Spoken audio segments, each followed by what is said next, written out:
안녕하세요. 작년 가을 아동학대 고소를 당하고 얼마 전 무혐의 처분을 받은 경기도의 한 교사입니다. 7개월 동안 겪은 일을 글로 정리하려 합니다. 이 글을 쓰는 목적은 위로가 필요하기 때문입니다.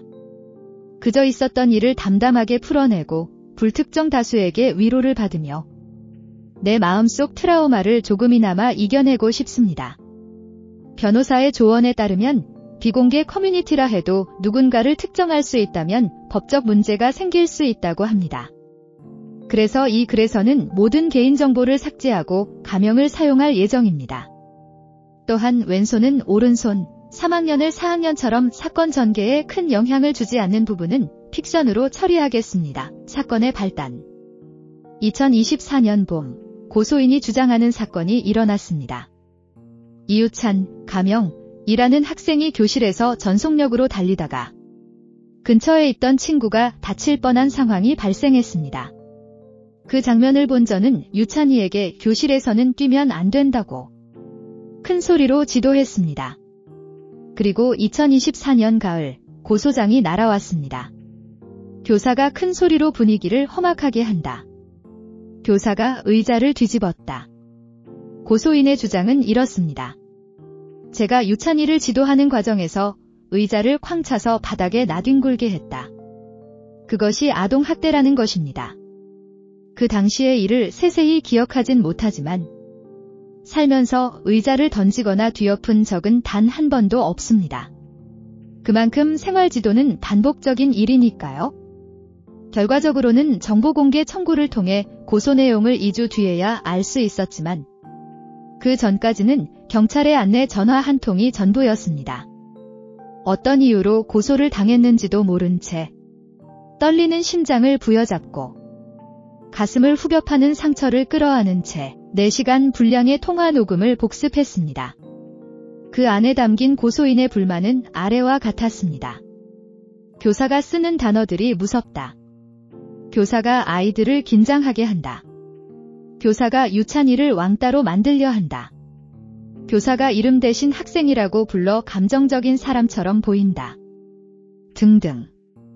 위 내용은 통화 녹음본에서 직접 발췌. 총 14가지 불만을 정리할 수 있었습니다. 교권보호위원회 고소 사실로 인해 그동안 있었던 일을 관리자분들께 어쩔 수 없이 알리게 되었고 관리자 선생님들은 본인 일처럼 나서며 교권보호위원회 개최를 요청하셨습니다. 사실 이미 개학 전부터 다른 선생님들을 통해 이 학부모가 이상한 분이라는 이야기를 들었습니다. 새벽, 심야, 공휴일 가리지 않고 연락이 왔고 근거 없는 불만을 쏟아내곤 했습니다. 하지만 저는 길년만 참자는 마음으로 그냥 버텼습니다. 그게 결국 고소로 돌아올 줄은 몰랐습니다. 다음은 교권보호위원회에 제출한 교권침해 사안 중 일부입니다. 성적 조작 요구.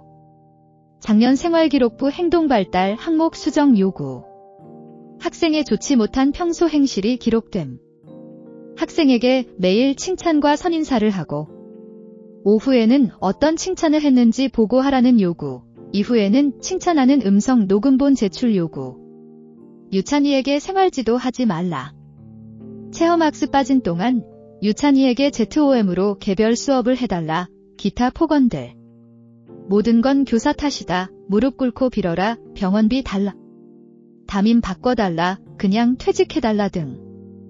이 외에도 총 13가지 사안을 신고했습니다. 언론 제보. 작년 가을 PD수첩에서 교권침해 관련 제보를 받는다는 공지를 보고 저 역시 제보했습니다.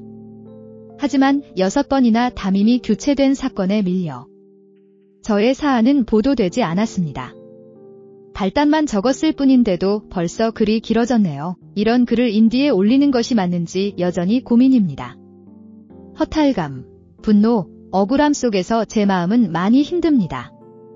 그래도 첫 글을 올려보고 제가 무너지지 않고 이 사건을 마주할 수 있다면 다음 전개 글도 작성해보려 합니다.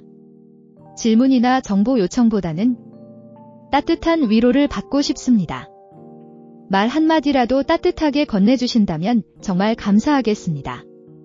고감 꼼꼼샘이었습니다. 아디오스.